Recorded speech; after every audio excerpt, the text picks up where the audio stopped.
샬롬 삼국지 11번째. 그 단계에서는 작은 베품만으로 민중을 감동시킬 수 있었다.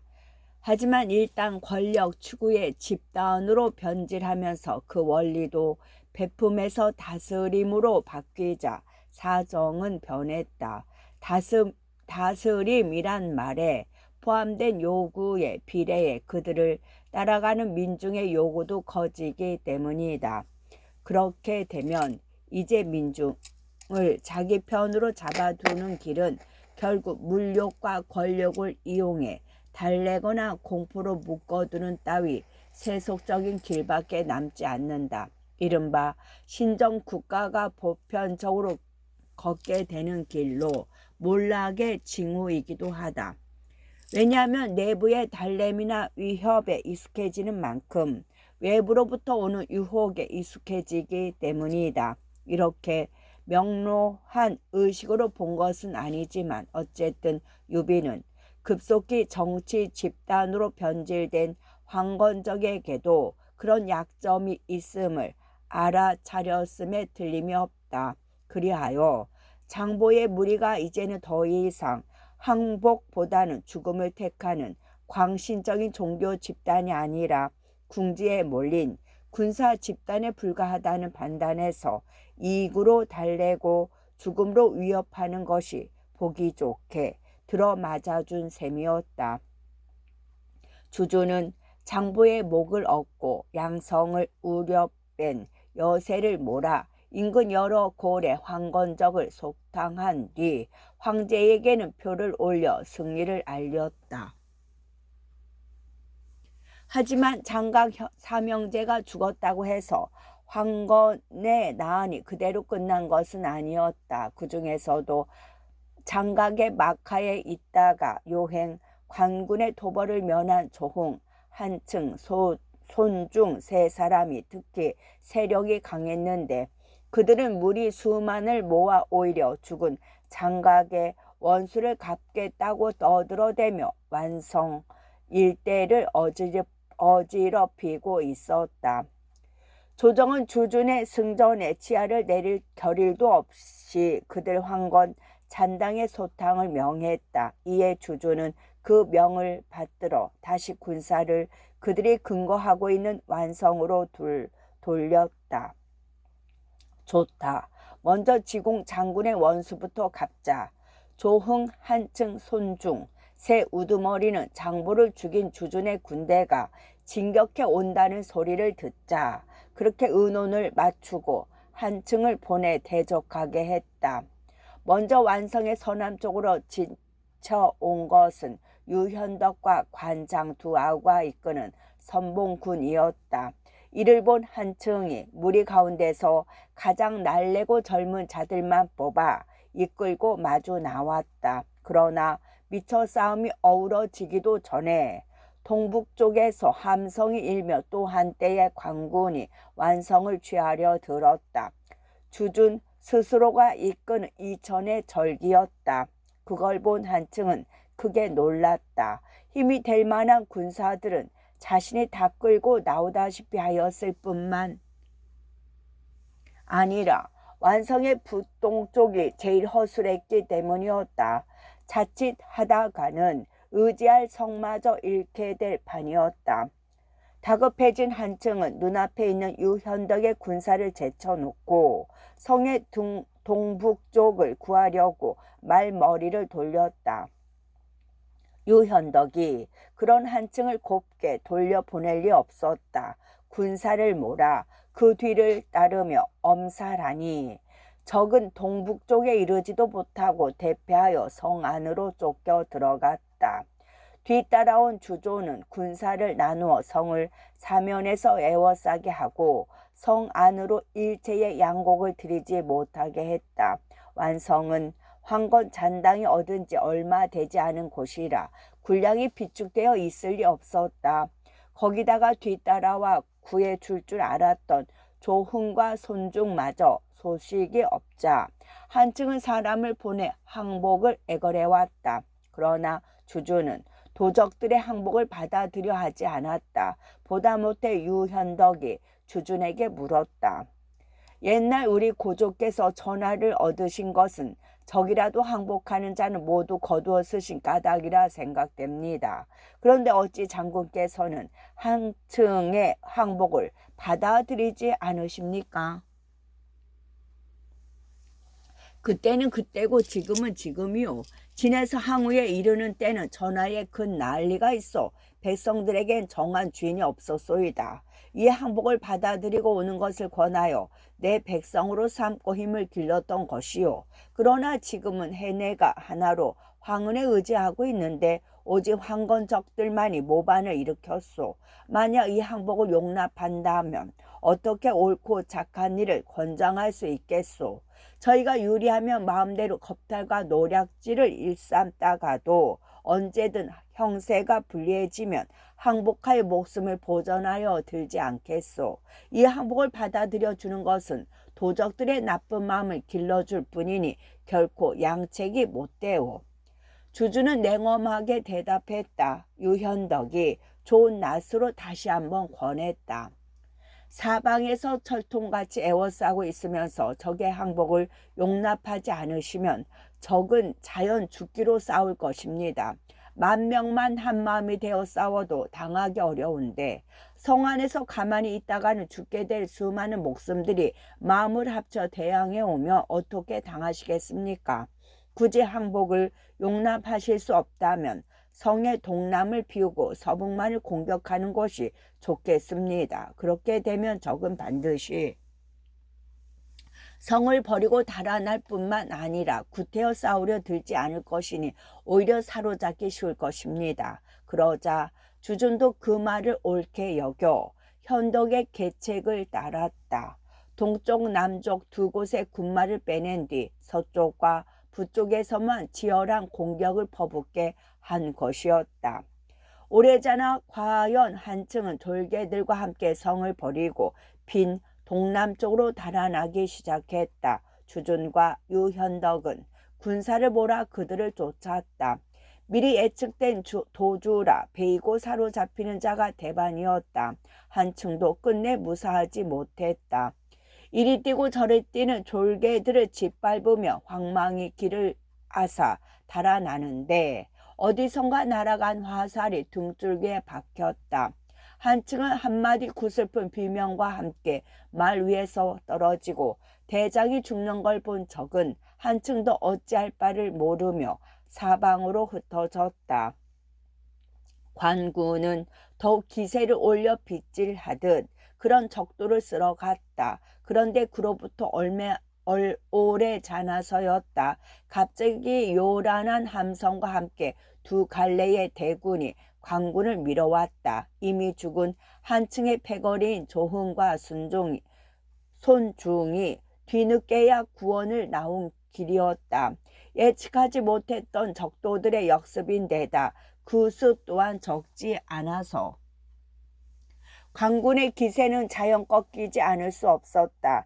이에 승사를 탄 조흥과 손중은 그대로 관군을 밀어붙이고 다시 완성을 탈환해 자기들의 근거로 삼았다. 주준과 유현덕은 10리나 군사를 몰린 뒤에야 간신히 난군을 수습할 수 있었다. 그리하여 그곳에 진체를 내리고 다시 완성을 빼앗을 개척을 의논하고 있는데 호련 동쪽에서 한때의 인마가 달려왔다.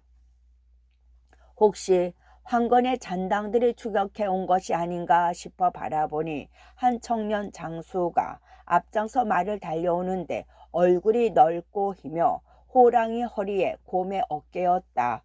그 뒤로는 다시 내 부장이 쇠책직과 철척 사모와 대도와 쌍도 등 각기 자랑하는 무기를 들고 따르고 있었다. 바로 강동의 손견과 그의 네 장수 황계 한당 정보 조무였다. 합의에서 의군 1,500을 일으켜 잠시 주준의 마카에 속했으나 위급을 호소하는 성이 많아 이곳저곳을 떠돌며 싸우다가 다시 몇 달 만에 본진에 합류하는 길이었다.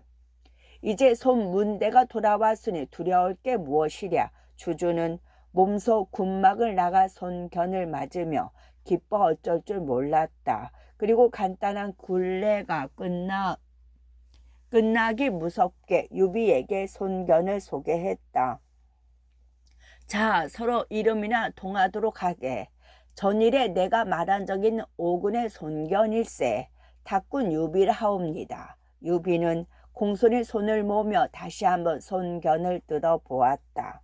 한눈에 비범함이 드러나는 용무였다. 짙은 눈썹 아래 부리부리한 눈에서는 전기가 쏟아지는 것 같고 우람하면서도 다부져 보이는 제격에서도 야생말과 같은 힘이 용수숨 치는 듯 했다. 조조처럼 날카롭고 세련된 것도 아니고 원소처럼 품위와 교양의 후광을 입고 있지도 않았지만 분명 그것은 영웅이라고 불릴 수 있는 자들의 특징을 이루는 어떤 힘이었다. 아, 세상에는 정말 인물도 많구나. 유비는 다시 한번 속으로 찬탄하지 않을 수 없었다. 기이한 감탄에 젖기는 손견도 마찬가지였다. 처음에는 한 시골뜨기 의군 대장으로 여기며 가볍게 답례를 했지만 시간이 흐를수록 자신을 위압해 오는 정체 모를 힘을 느끼며 홀로 중얼거리지 않을 수 없었다. 예사롭지 않은 녀석이다. 유비가 손견에게서 느꼈던 그 맹렬하고 야성적인 힘은 다음날 완성 공격이 시작되자 유감없이 드러났다. 주준이 서문을 공격하고 유비는 북문을 맡았으나 가장 볼만한 싸움을 벌인 것은 남문을 맡은 손견이었다. 손견이 스스로 앞장서 성벽 위에 기어올라 적병 29명을 베어 죽이니 피를 뒤집어 쓰고 칼춤을 추는 그 모습이 도적들에게는 그대로 악귀 야차와 같았다. 아무도 막을 엄두를 내지 못하고 그를 피해 달아나기 바빴다. 그러자 그 빈 곳으로 정보, 황계, 한당, 조무 등이 이끄는 1500 용사들이 뛰어들어 완성의 남문은 순식간에 함락되고 말았다. 성벽 아래서 그걸 본 적장 조홍이 말을 달려들며 손견에게 창을 내질렀다. 성벽 위에 있던 손견은 몸을 날려 조홍의 창을 빼앗은 뒤 거꾸로 그를 찔러 말 위에서 떨어뜨렸다. 이에 놀란 조홍의 말이 좌우로 날뛰며 제편을 짓밟으니 황건적들은 더욱 낭패했다. 이미 성을 지키기는 틀렸다는 걸 알아차린 적장 손중은 남은 졸개들을 이끌고 북문으로 달아나기 시작했다. 유현덕이 관장 두 아와 길을 막았으나 싸울 마음은커녕 길을 악기에만 바빴다. 현덕이 그를 곱게 살려 보낼 리 없었다. 가만히 화를 내려 시위에 화살을 먹인다. 이놈 어딜 가려느냐. 현덕의 나지막한 호통과 함께 날아간 화살은 그대로 손중의 목줄기를 꿰뚫고 손중은 한마디 비명과 함께 몸을 뒤집으며 말에서 떨어졌다. 이때 주준의 대군이 가세하여 뭉그러져 달아나는 적의 뒤를 치니 적의 잘린 목만도 많이 넘었고 항복한 자의 수는 다시 그 몇 배가 되었다. 주준은 그 기세를 늦추지 않고 남양 일대까지 내려가 적의 잔당들을 뿌리 뽑았다. 그때 평정된 군만도 10여 개를 헤아렸다. 황건의 난을 마무리 짓다시피 한 큰 전공이었다. 주준은 더 이상 날뛰는 황건의 무리가 없자 군사를 돌려 낙양으로 개선했다. 유관장 삼형제도 500의군들과 함께 주준의 개성군을 따라 낙양으로 갔다. 세상에 태어나 처음으로 나라를 위해 공을 세운 그들이라 감개 못지않게 기대도 컸다. 거치지 않는 어둠. 황건의 나은 부패한 한나라 제실에 대한 하늘의 경고였다. 그러나 그 끔찍한 경고를 받고도 영제는 여전히 암호와 혼탁에서 깨어나지 못했다. 그 한 예가 황건의 난에 공을 세운 이를 가리고 그에 따라 상을 베푸는 일에서 보여준 공정치 못한 저사였다. 다시 환관들에게 기울여져 그들의 말을 따른 탓이었다. 주주는 워낙 드러난 장수라 거기 장군의 하남윤이 되었고 손견도 이미 조정이 알려진 터라 별군 사마가 되었다. 독립여단이나 전투단의 지휘관 격이 됩니다. 별군 사마가 되었다. 그러나 주준이 표를 올려 누누이 그 군공을 아뢰었건만 유비에게는 관작은커녕 비단 한 자투리 상으로 내려오지 않았다. 그를 위해 힘써줄 만한 이도 조정이 없었거니와 환관들에게 뇌물을 바칠 만한 주변도 재물도 유비에겐 없었던 탓이었다. 날이 오래되어도 조정에서는 아무런 기별이 없자 유비와 간우 장비 삼형제의 마음은 점점 어둡고 무거워져 갔다. 무엇보다도 큰일을 함께 이끌고 온 500 용사들을 먹이고 입히는 일이었다. 싸움터에서야 관군의 군량을 빌기도 하고 노획한 적의 곡식과 돈으로도 어떻게 변통이 되었다 하지만 평온한 도성에서는 나라에서 내리지 않는 한 그들을 먹이고 입힐 길이 없었다. 황보승과 주주는 싸움터에서 낯을 익힌 장수들에게 간청하기도 하고 다시 중랑장으로 돌아와 있는 옛스승 노식에게 빌기도 해서 그럭저럭 달포는 끌어왔어도 앞일이 막막했다. 그렇다고 그대로 고향으로 돌아갈 수도 없는 노릇이었다. 일껏 공을 이루고도 다시 탁현 저작거리에 건달로 되돌아갈 수 없을 뿐만 아니라 목숨을 돌보지 않고 싸운 500 용사들 또한 빈손으로 돌려보낼 수는 없었다. 까짓것 다 때려치우고 돌아갑시다. 이렇게 썩어빠진 놈의 조정에 버스레 본들 무슨 소용이 있겠소. 장비가 몇 번이나 그렇게 분통을 터뜨렸으나 그때마다 유비가 대답이 궁한 대로 장비의 노기를 구슬러 가라앉히는 것도 그 때문이었다. 그러던 어느 날이었다. 그날도 즐겁지 아니한 마음으로 낙양 건의를 거닐고 있던 유비는 우연히 수레에서 내리는 낭중 장균을 만났다. 유비보다는 손위였지만 같이 노식의 문화에서 공부하던 적이 있어 둘은 서로 반갑게 인사를 나누었다. 그런데 현덕이 낙양에 웬일인가? 한동안 이런저런 얘기를 나누던 끝에 장균이 초라한 현덕의 행색을 살피며 그렇게 물었다.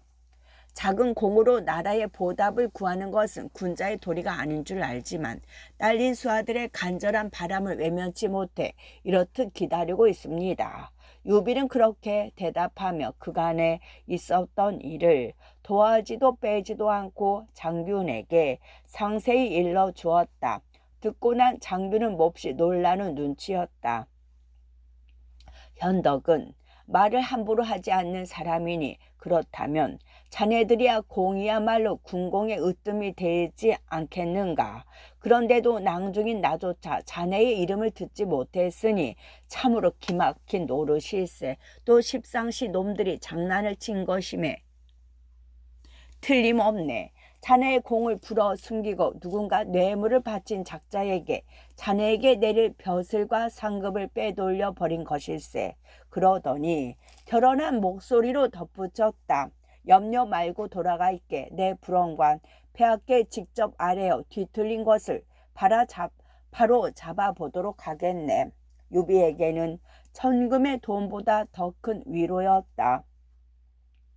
유비는 그 길로 돌아가 그 기쁜 소식을 두 아우에게 전하고 다시 조정에서 기별이 오기를 지그시 기다렸다. 한편 장균은 유비와 헤어지자마자 똑바로 수레를 끌고 궁궐로 달려갔다. 그리고 황제에게 뵙기를 정한 뒤 간곡한 목소리로 아뢰었다. 지난날 황건의 무리가 난리를 일으킨 것은 모두 십상시가 뇌물을 받고 벼슬을 팔아 높은 자리를 도둑질한 데서 비롯됐습니다. 자기들과 친하지 않으면 쓰지 않고 원수를 맺지 않는 한 죄를 지어도 죽이지 않으니 그 부당함이 마침내 전하에 큰 난리를 불러일으켰던 것입니다.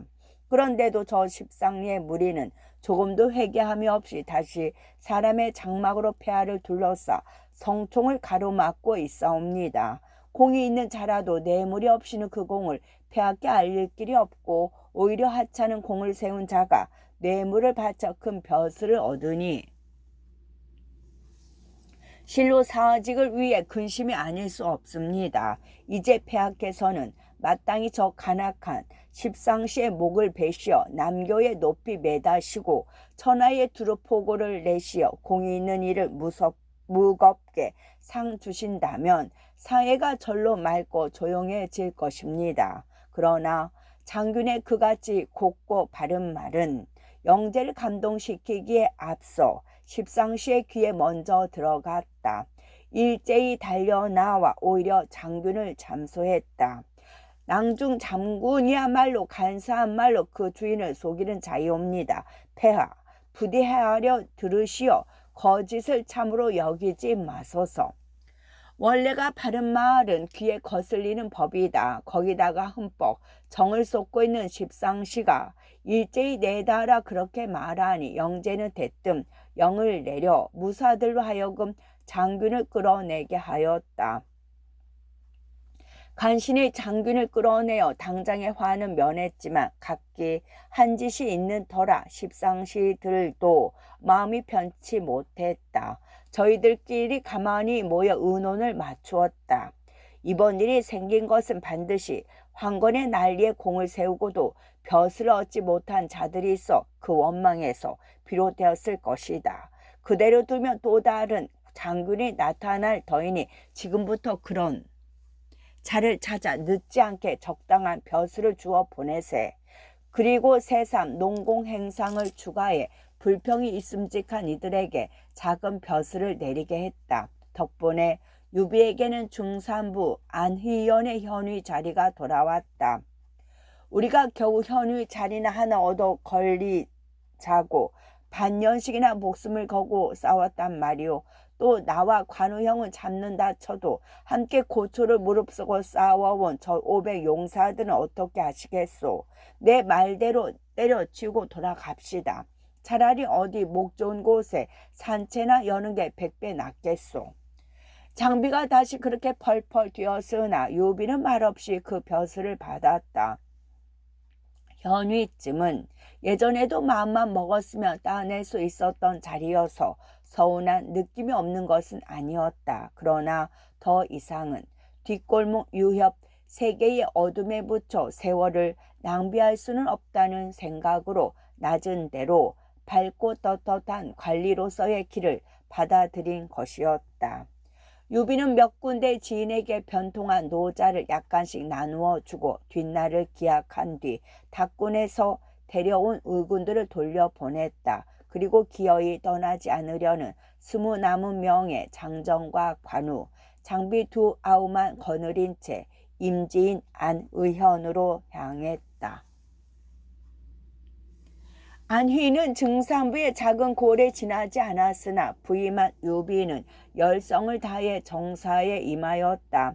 한 달이 안 돼 유비의 이름은 골사 백성들이 한결같이 떠받드는 이름이 되었다.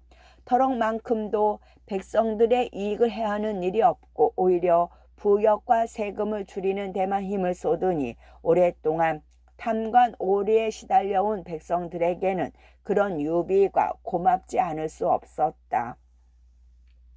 처음에는 탁군으로 돌아가겠다고 펄펄 뛰던 장비와 말은 안 해도 노염을 감추지 못하던 관우도 차츰 유비의 뜻하는 바를 따라주었다. 같은 식탁에서 밥을 먹고 같은 침상에서 잠을 자며 극진한 정으로 대하는 유비를 쓸데없는 불평으로 괴롭힐 수는 없었기 때문이었다.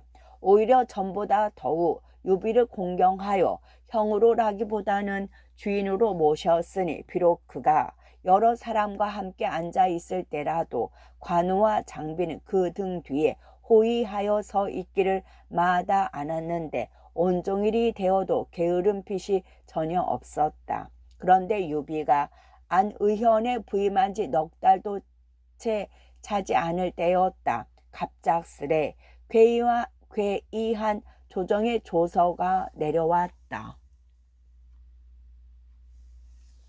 이번 황건의 난에 군공을 세워 장리에 이른 자 수없이 많다. 그런데 짐이 듣게 계중에는 세운 공도 없이 뇌물로 벼슬을 산 자가 있다 하니 이는 용서할 수가 없다. 마땅히 그를 가려내어 벼슬을 떼고 공 있는 자에게 그 벼슬을 돌리리라.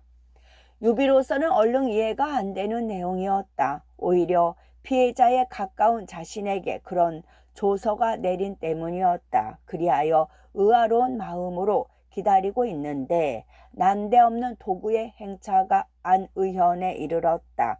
도구는 자사에 속한 일종의 감찰 관리로서 주로 혈리의 비율을 살피는 자리였다. 유비로서는 바로 상관이 되니 달려나가 맞지 않을 수 없었다.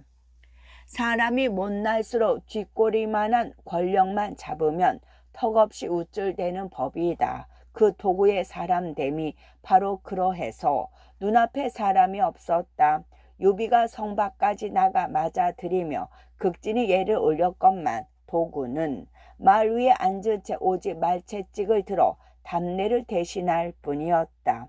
이를 본 관우와 장비는 몹시 노했다. 당장의 말에서 끌어내려 허리를 꺾어주고 싶었지만 두 아위의 성질을 아는 유비의 엄한 눈길에 간신히 화를 억눌렀다. 비록 유비를 알아볼 만한 안목은 없더라도 그 도구에게 조금이나마 조심성이 있었더라면 그 자리에 심상찮은 공기는 느낄 수 있었을 것이다. 그러나 자기 손에 쥐어진 하잘것없는 권력에 완전히 취해 있던 그는 갈수록 더했다. 현의 역관에 이르렀을 때였다. 도구는 스스로 천자라도 된 듯 남쪽을 보며 높은 자리에 앉고 유비는 계단 아래 시립하여 서게 했다. 그리고 한동안 거드름을 떨며 유비를 내려다보다가 입을 열었다. 유현위는 어디 출신인가? 비는 증상 정황의 후예로 닭군 닭현에서 왔습니다. 유비가 공손히 대답했다. 도구가 왠지 못마땅한 표정을 지으며 한층 엄하게 물었다. 그렇다면 무슨 공으로 이곳의 현위에 오르게 되었는가? 황건적을 무찌른 30번의 크고 작은 싸움에서 약간의 공이 있다 하여 조정에서 내리신 것입니다. 그리고 유비는 의군 일으킨 일에서부터 얘기를 꺼냈다. 하지만 도구는 유비의 말을 들으려고 하지도 않고 큰 소리로 꾸짖기 시작했다. 듣자 하니 니놈이 너무 하는구나. 앞서는 황치님을 사칭하더니 이제는 공군까지 꾸며대 방금 조정에서 조서를 내려 찾고 있는 자가 바로 너 같은 자가 아니고 누구겠느냐. 마땅히 위에 구하고 니놈이 도둑질한 벼슬을 떼게 하리라. 실로 어처구니 없는 말이었다. 유비는 하도 기가 막혀 무엇라고 변변히 대꾸해 보지도 못하고 역관을 물러나왔다. 현청으로 돌아와 다시 곰곰 생각해 보았지만 벼슬살이가 얼마 되지 않은 유비로서는 도구의 그 같은 생트집이 무엇 때문인지 짐작이 가지 않았다. 할 수 없이 유비는 오래된 혈리들에게 물어보았다. 그 중에 하나가 미미하게 웃으며 귀뜸해 주었다. 도구가 공연히 위세를 부리며 트집을 잡는 것은 틀림없이 뇌물을 받아서일 것입니다. 뇌물로 구슬이십시오. 듣고 난 유비가 한탄했다. 내가 백성들로부터 아무것도 거둔 것이 없는데 무슨 수로 뇌물에 쓸 재화가 있겠소. 사실이 그러했다. 복미 몇십성 나오는 것으로는 두 아와 나누어 쓰기에도 빠듯하고 그렇다고 달리 백성들에게서 우려낸 것도 없으니 유비에게 재물이 있을 가닥이 없었다. 할 일 없이 도구의 처분만 기다릴 뿐이었다. 밤이 지나도록 유비는 뇌물을 바치지 않자 도구는 이튿날 날이 밝는 대로 자신이 데리고 온 자들을 시켜 유비가 손발로 부리는 혈리부터 잡아들였다. 그 혈리를 문초에 유비의 죄를 찾으려는 수작이었다. 그러나 아무리 매질을 한다 해도 없는 유비의 죄가 나올 리 없었다. 어떻게든 유비가 백성들을 괴롭혀 재물을 빼앗았다는 자백을 얻어보려 했지만 혈리는 끝내 그런 도구의 뜻을 따라주지 않았다. 도구의 언성이 높아짐에 따라 애매한 혈리만 조죽음이 되어갈 뿐이었다. 역관 안에서 벌어지고 있는 그 같은 일은 곧 유비가 있는 현청에까지 들려왔다.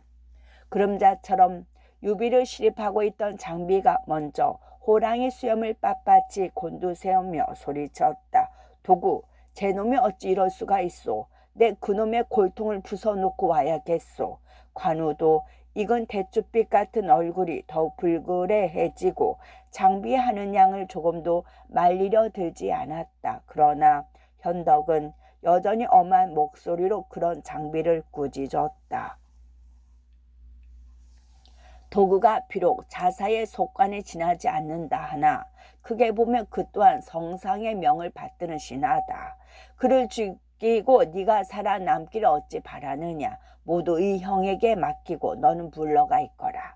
그런 다음 유비는 역관으로 찾아가 도구에게 보기를 정했다. 어떻게든 죄 없이 매질을 당하고 있는 혈리를 구해주고 싶어서였다. 그러나 도구는 역관을 굳게 닫아 걸고 유비를 안으로 들여주지조차 아니했다. 몇 번이나 거듭 만나기를 정했으나 도구가 끝내 만나주지 않자 유비는 조용히 역청으로 돌아왔다. 그리고 홀로 앉아 깊은 생각에 잠겼다. 은은한 분노에 못지않게 가슴 깊이에서 치미는 슬픔이 있었다. 조상들이 힘들여 일으킨 한 제국에 치유할 길 없는 상처를 보고 있는 데서 느껴지는 슬픔이었다. 한편 유비의 꾸중을 듣고 홧김에 낮부터 술을 범하신 장비는 취한 가운데도 일의 결말이 궁금해 말을 타고 역관 쪽으로 가보았다.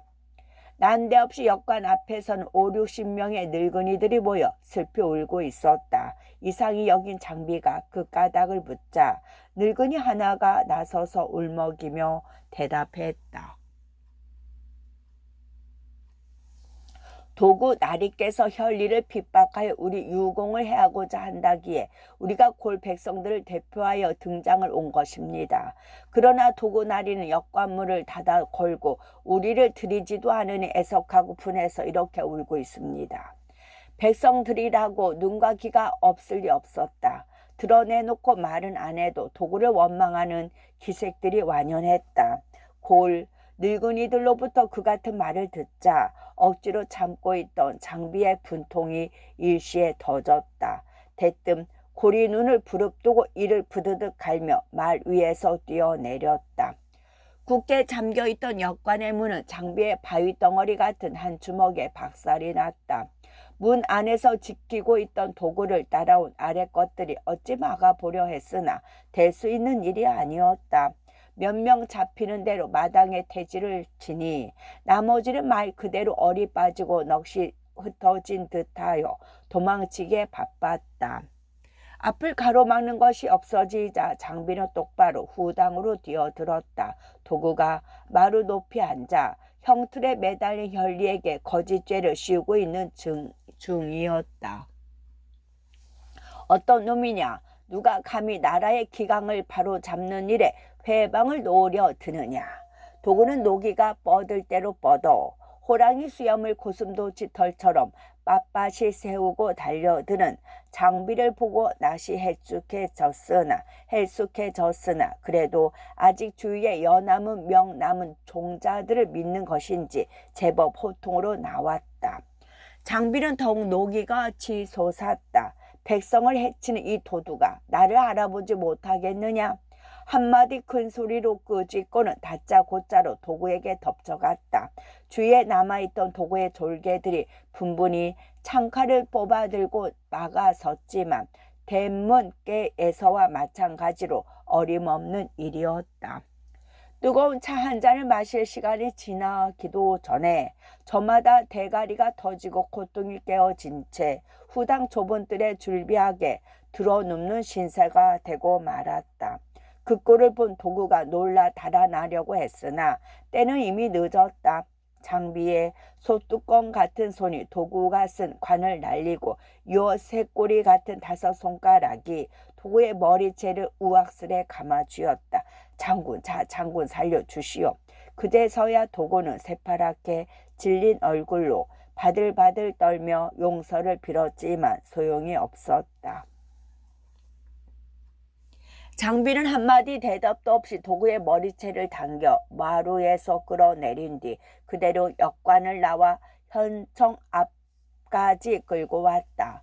신발은커녕 미처 발이 땅에 닿지 않을 정도로 질질 끌고 왔으니 도구의 몰골이 송알이 없었다. 마침 현청 앞에는 말을 메어두는 참중나무 말뚝이 있었다. 장비는 도구를 거기다가 꽁꽁 묶은 뒤 곁에 있는 버드나무에서 회초리를 한 줌 꺾어 들었다. 이놈, 너도 한번 맞아보아라. 장비는 그런 꾸짖음과 함께 도구의 허벅지와 종아리 얼음을 후리기 시작했다. 구경꾼이 어느새 빽빽이 둘러섰지만 아무도 말릴 염두를 못 냈다. 잘못했습니다, 장군님. 부디 살려만 주십시오. 이제 도구는 체면이고 뭐고 차릴 여유도 없이 애처로운 목소리로 빌었다. 그러나 성난 장비는 들은 채도 않고 매질을 계속했다. 잠깐 사이에 10여 개의 버드나무 가지가 부러져 나가고 군데군데 찢긴 도구의 바지에는 뻘겋게 피가 배어 나왔다. 현덕에게 그 소식이 들어온 것은 드디어 마음을 정한 그가 현위의 도장과 띠를 챙겨들고 막 현청을 나서려는 때였다. 벼슬을 내주고라도 부리던 구슬아치를 구하려는 생각에서였다. 큰일 났습니다. 장 장군께서 도구 나리를 매달아 놓고 심히 매질을 하고 있습니다. 현청의 일꾼 하나가 헐레벌떡 들어와 그렇게 알렸다. 현덕이 놀라 달려가 보니 과연 그랬다. 익더, 이게 무슨 짓이냐? 이런 놈들이 바로 백성을 해치는 도적이요. 내 오늘은 이놈을 때려 죽이고 말겠소. 엄한 유비의 표정에도 아랑곳 없이 장비는 식은대며 대답했다. 그대로 두면 정말로 도구를 때려 죽일 것만 같았다. 현덕공 부디 나를 구해 주십시오. 그때는 이미 용서를 빌 기력도 없이 애처로운 비명만 지르던 도구가 현덕을 보고 눈물로 애걸했다.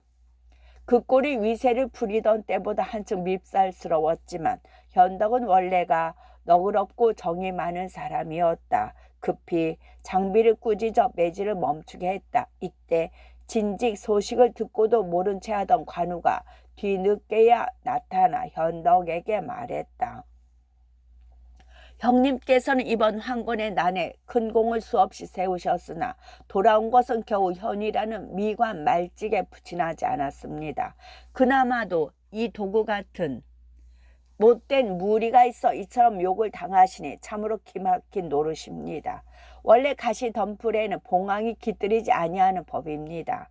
제가 보기에 이곳은 형님이 계실 곳이 못됩니다. 차라리 저 못된 도구를 죽여 탐관 오리를 징치하는 본보기를 보이신 뒤 벼슬을 버리고 고향으로 돌아가는 편이 낫겠습니다. 그곳에서 따로이 원대한 앞날을 도모해 볼 수도 있지 않겠습니까? 그런 관우의 말투는 결코 일시적인 분함에서 나온 것만은 아닌 것 같았다. 장비는 저질러 놓은 일 또한 없던 일로 되돌리기에는 이미 늦어버렸다. 거기다가 현덕 자신도 인수 주머니를 들고 온 만큼 마음속에 결정이 선 뒤였다. 그러나 현덕은 한 번 더 생각을 기울인 뒤에야 천천히 고개를 끄덕였다. 알겠네. 실은 나도 그리 생각했다네. 그리고 현덕은 소매에 넣어온 인수 주머니를 꺼내 그 끈을 도구의 목에 걸어주고 꾸짖었다. 네가 백성을 해친 죄로 보아서는 마땅히 죽여 없애야 할 것이로되 하늘은 삶을 귀한 덕으로 여기니 잠시 목숨을 붙여둔다. 마땅히 뉘우치지 않고 또다시 못된 마음을 품으면 반드시 네 목이 어깨 위에 남지 않는 날이 올 것이다. 여기 못된 무리가 있어 이처럼 욕을 당하시니 참으로 기막힌 노릇이.